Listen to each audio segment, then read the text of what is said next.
పవన్ మీరే కరెక్ట్. టీడీపీతో జత కట్టడానికి జనామోదం. టీడీపీతో జత కట్టడాన్ని తప్పుబట్టిన నాయకులు. పవన్ ను తప్పుదోవ పట్టించేందుకు విశ్వ ప్రయత్నాలు. అన్నింటినీ మౌనంగా భరిస్తూ లక్ష్యం వైపే ముందడుగు వేసిన పవన్ అధికార పార్టీలో చేరుతుండడంతో పవన్ పై విమర్శలు చేసిన వారి బండారం బట్టబయలు. టీడీపీ అమలు చేసిన రిజర్వేషన్లను అడగలేని దయనీయ స్థితి.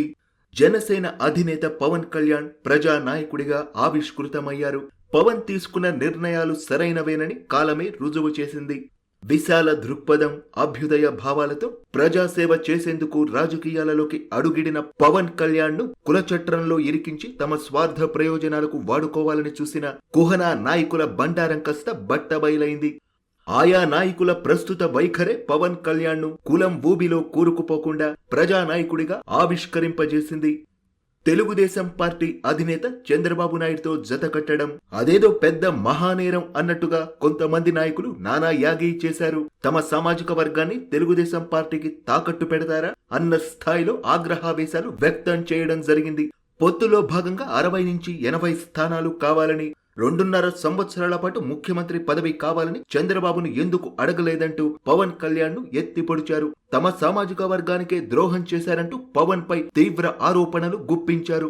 ఒక సీనియర్ నాయకుడైతే మీ కర్మ అంటూ నిష్ఠూరమాడారు. అన్ని రకాల ఆరోపణలు, అవమానాలను, అవహేళనలను పవన్ కళ్యాణ్ పంటి బిగువున భరించి తన లక్ష్యం వైపే ముందడుగు వేయడం జరిగింది. ఊహల పల్లకిలో విహరించకుండా వాస్తవాల రహదారిపైనే తన సుదీర్ఘ రాజకీయ పయనానికి రంగం సిద్ధం చేసుకున్నారు. యుద్ధం గెలవడం అంటే శత్రువును జయించడంతో పాటు తనను నమ్ముకున్న వారిని సైతం కాపాడుకోవడం అన్న రాజనీతిని పవన్ కళ్యాణ్ అనుసరించారు. ఆ క్రమంలోనే కొన్ని త్యాగాలకు సైతం సిద్ధపడ్డారు పవన్. అధికారం కంటే ఆశయం ఎంతో గొప్పదని ఆచరణాత్మకంగా నిరూపించారు కూడా. అయితే తమ సామాజిక వర్గానికి పవన్ కళ్యాణ్ అన్యాయం చేస్తున్నారు అని నానా యాగి చేసిన నాయకులు ఇప్పుడు చేస్తున్నది ఏమిటి?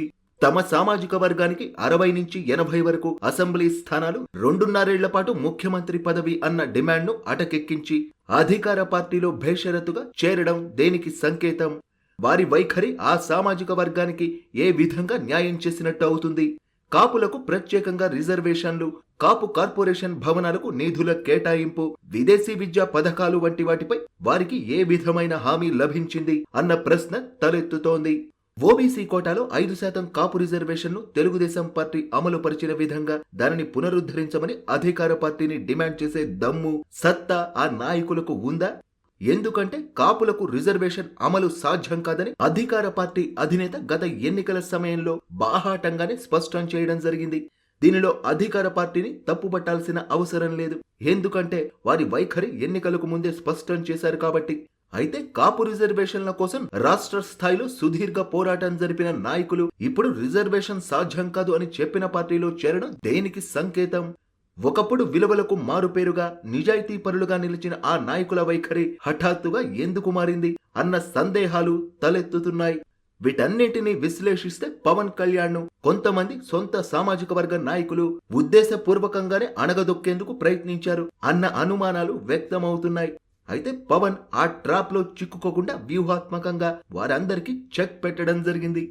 తెలుగుదేశం పార్టీతో జత కట్టడమే కాకుండా ఆ కూటమిలో బీజేపీని తీసుకురావడంలో సైతం పవన్ కీలక పాత్ర పోషించారనే చెప్పాలి. వైసీపీ విముక్త ఆంధ్రప్రదేశ్ అన్న లక్ష్యం నుంచి వైదొలగకుండా ఎంతో ఓపికతో, ఓర్మితో అన్నింటినీ భరించి తాను అనుకున్నది సాధించడంలో కృతకృత్యులయ్యారు పవన్ కళ్యాణ్. తెలుగు రాజకీయ యవనికపై చంద్రబాబుకు జతగా పవన్ కళ్యాణ్ రూపంలో మరో మంచి నాయకుడు మనకు లభించినట్టయింది.